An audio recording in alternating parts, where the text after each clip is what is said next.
A news station in Omaha, Nebraska interviewed Homeland Security, and they talked about how identity theft by these criminal migrants have impacted people. Seriously, this is something that I continuously harp on. This is the second biggest crime that they commit when they cross that border. The first being that they cross that border illegally. Now, these criminal migrants are constantly using stolen identities. Now, they may not be stealing the identities, but they are using them. So it's still identification theft. And this was the biggest cause of this raid in Omaha, Nebraska. Now, people really don't pay attention to what this causes. So listen to this Homeland Security deputy director explain what the victims of this crime have to go through. Also, I am currently going through a slight soft ban with YouTube. I am hoping it will go off soon. I had made a mistake on a video. I'll own up to it. I'd used something that I shouldn't have. Okay, my fault. But I'm still trying to get to 500 subscribers, and I'm still trying to get to my hours, which, hey, as of today, it says I only need like 65 more hours. So, if you'll do me the favor of helping me out by subscribing, liking, sharing, all that, I will be much appreciative. Also, I have a link tree down below that has links to different places that if you want to join my communities, hey, I would appreciate that also. So, let's get to this clip. Howdy, y'all. This is Paul, the Redneck Thinker. What we have here is a channel to communicate.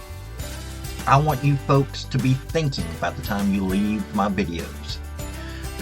Why? Because I'm tired of people talking via what other people tell them to think.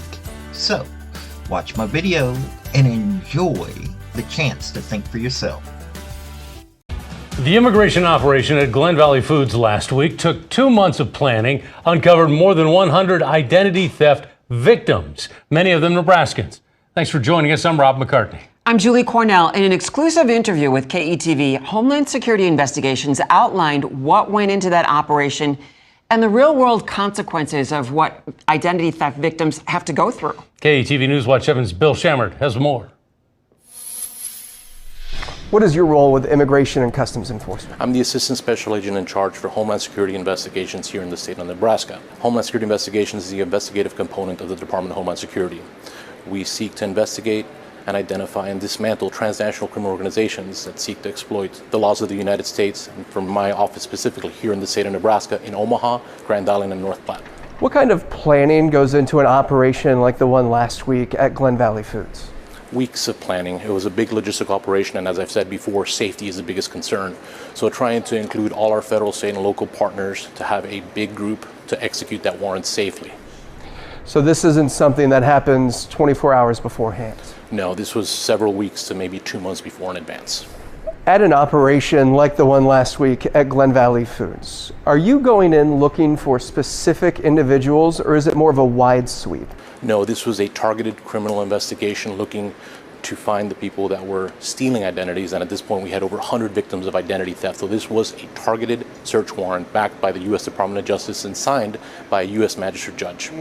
Is there any consideration to how long they, even if they're here illegally, to how long they've been in the United States, or if they have family, children who may have been born here? Everything was on a case-by-case determination, and we did ask those questions at the beginning, but at the end of the day, all these people did commit a federal felony of stealing somebody's identity. You guys are now coming out with details on specifically what has happened to the victims. Can you provide some of those examples? Yeah, these victims that are spread out throughout the United States are feeling all sorts of issues, both in their emotional and financial lives. We have some victims that have lost student aid because of their stolen identities. We have others that have had issues obtaining health insurance. Others that haven't been able to renew their driver's licenses because of unpaid speeding tickets. And not to mention there may be tax implications coming down the road because these people have earned income apparently at Glen Valley Foods. The president has recently posted more immigration operations like this should be done and expanded in Democrat-run cities. Omaha is now led by a Democrat. Is that a directive you take to heart? Priorities change in any work environment. Federal law enforcement is no different. What I can tell you is that my team of professionals at Homeland Security Investigations here in Omaha and throughout Nebraska will continue to enforce the laws of the United States, and specifically those tied to identity theft. There have been protests peacefully here in Omaha, mostly from the Hispanic community, concerned that these kind of operations could continue to happen. What's your message to them? We're going to continue to enforce the law regardless if it's a member of the Latino community or another ethnicity. It's not a color-based or a race-based enforcement of law. We protect all citizens of Nebraska and all the people here in the state of Nebraska. What about the victims? Are you able to say anything about what kind of victims you're finding? At this time, it appears the vast majority of those 100 victims were Latino or Hispanic American U.S. citizens that were victimized. If somebody is here illegally, no matter how long they've been here, what's your advice to them? Self-deport. Homeland Security Investigations said a majority of the people detained were from Mexico or Guatemala. I asked about the discrepancy with 100 victims and 70 plus detained. They told me some people they were looking for weren't at work that day and that their investigation continues. Back to you. Thank you, Bill.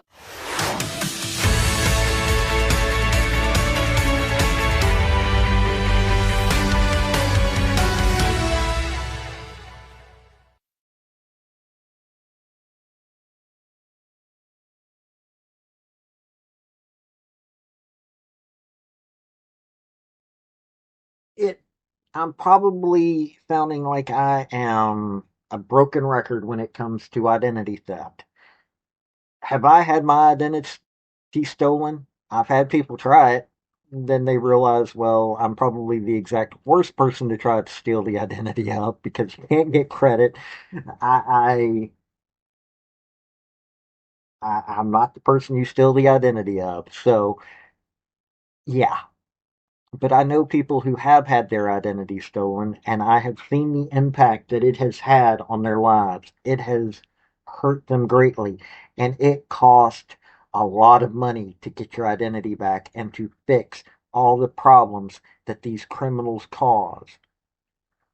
This right here is something that we need to keep at the forefront of our minds. Okay, all the violent crimes, all of that happens, dealing with criminal migration. Hey, yeah, everybody is well aware of what that is. But here's the thing. Identity theft is not talked about as much. And it is the second biggest crime in this crime spree across the country. And it harms people far more often than the violence that is caused. The violence that is caused is horrific, but the identity theft, oh, that just ruins people's lives, and it probably costs this country billions of dollars to fix. I am glad to see that Homeland Security is working to get rid of this problem. And I'm glad to see that Donald Trump is working to get rid of this problem. But hey, I thought I'd bring this to your attention. This has been Paul, the Redneck Thinker. Y'all have a good day now. Bye. So folks, that's the story that I wanted to bring you on this video. And I just wanted to say thank you again for coming by. Hit like, subscribe, comment, all that fun stuff if you don't mind. Help me out. So, y'all have a good day now. Bye.